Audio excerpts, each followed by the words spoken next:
This is the waterfront of Muharraq Island. It's a part of the collection of islands which make up the small territory of Bahrain.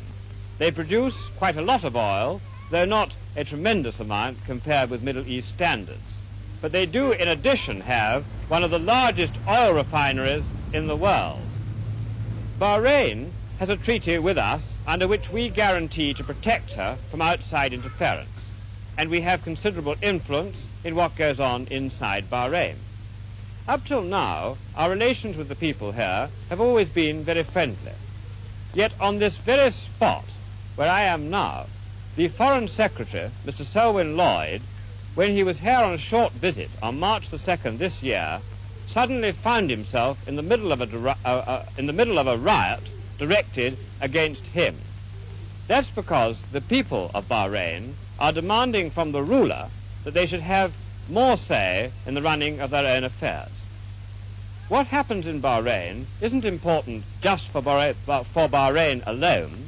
It's important because from here we run the whole system of our relations with the sheikdoms up and down the 2,000-mile coastline of the Persian Gulf. In Kuwait, in particular, they're watching very acutely and very anxiously how things turn out here. They'll probably take it as a model for themselves. After the riots in Bahrain in March, we flew out 2 companies of British troops in case there's more trouble. They keep in the background, but they're on call.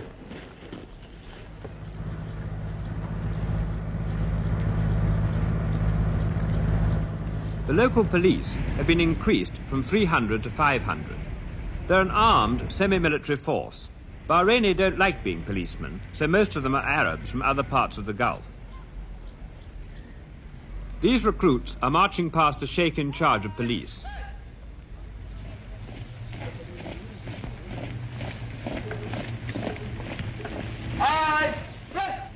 Theoretically, the ruler of Bahrain, this is his new palace, is a dictator like the ruler of Kuwait. In practice, he's having to make concessions. His chief advisor, Sir Charles Belgrave, lives here. He was appointed by the ruler. He's nothing whatever to do with the British government. The people of Bahrain have elected a committee to demand reforms which they think Sir Charles Belgrave, the ruler's advisor, has been preventing. And they're making more progress than in Kuwait, mainly because of our pressure on the ruler. The threat to us here is that the democratic forces, who are bound to win in the end, may think we're against them. But there's much more freedom already than in Kuwait. People aren't afraid to speak up. You want Sir Charles Belgrave to go? No, I don't want Charles. Yes, I want Charles Belgrave to go from Bahrain. Why? Because Charles Belgrave, he is not advisor of government of Bahrain. He's going to the court as a judge. He's going to the police to the fort as a police commandant. He is everything in Bahrain. He is not advisor. Do you want Sir Charles Belgrave to go? No. You don't want him to go? No, I want him to leave Bahrain before 24 hours. You want Sir Charles to leave within 24 hours? Yes, because he is an old man. Do you agree with the committee and the demands it's making? Yes. And do you think that Sir Charles Belgrave ought to go? Yes. Why do you think that? Old man, this go to home. Do you think it's a good idea to have the British around here in Bahrain? Yes, for the meantime. For the present time? Yes. You don't think they should go away? No. You think that's an advantage to Bahrain to have them here at the moment? Yes, for a while. Only one election, a minor one, has been held in Bahrain. The committee's candidates beat the government by 17 to 1. The members of the committee are respectable merchants. They're not violent revolutionaries. They believe in orderly government. What is it that the committee wants? The committee wants reforms and wants to participate in the administration of the country. Does it not participate in the affairs of Bahrain at all at the moment? At all at the moment. People are not participating in their own affairs. It is only one-man rule. Now, what is the system of justice in Bahrain? We got no justice. We got no, we got no rules whatsoever. We haven't got a code. We haven't got a penal code either. No law? And no laws. That's what we are trying to get for this country, or to get laws for the country. Now, what was the cause of the riot when Mr. Selwyn Lloyd, the British Foreign Secretary, was here on March 2nd? That was actually to give an expression about Sir Charles Belgrave only. It wasn't directed directly to Selwyn Lloyd himself, but the people, as they hate Sir Charles Belgrave and they want him to go, they wanted that Selwyn Lloyd knows this. Now, why do you want Sir Charles Belgrave to go? Well, because he actually not an expert for administration, and he has been here for the last 32 years, and he did absolutely nothing to improve the country. And I think he's getting very, very old, because he's 61 now, and he has all the powers. He's administrating hospitals, police, customs, finance, justice. That can't be for one man. Now, do you want British protection of Bahrain to continue in the future or not? Providing the British government help the people and support them instead of only supporting the rulers, as they are doing now. You think that the British government ought to back up some of your demands? Exactly.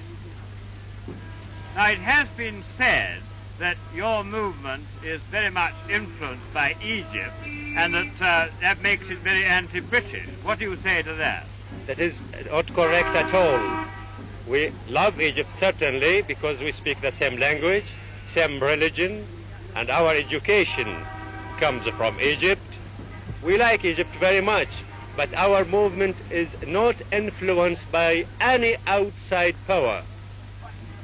Now, are you asking in Bahrain for the complete running of the government, or are you asking for just a few places in some of the committees to assist the ruler and the government? Well, more or less those have been actually agreed upon.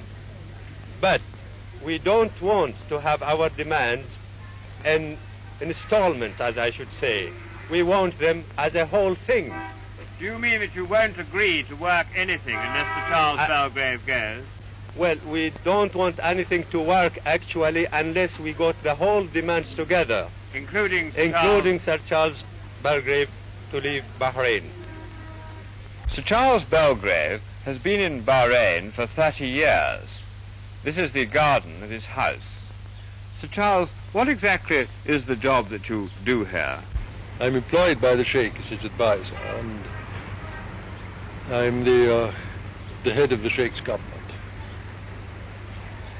And what was the cause of the trouble which happened when the Foreign Secretary was here on March the 2nd? That was an organized demonstration. It was anti-British, anti-Sheikh, and anti-me. And what is the attitude of the government to the demands now being made by the committee? Some of the demands are reasonable and are being acceded to. Some of the demands are not reasonable. Well, why haven't the demands which are reasonable been acceded to beforehand? Because they were not asked for before. And negotiations are going on now with the committee? Yes, they're going on. We have a long meeting every Sunday, and we have other meetings between the Sundays. And how do you think the negotiations will turn out? I hope that eventually that they will be successful. But do you feel that the future of Bahrain is a fairly calm and happy one?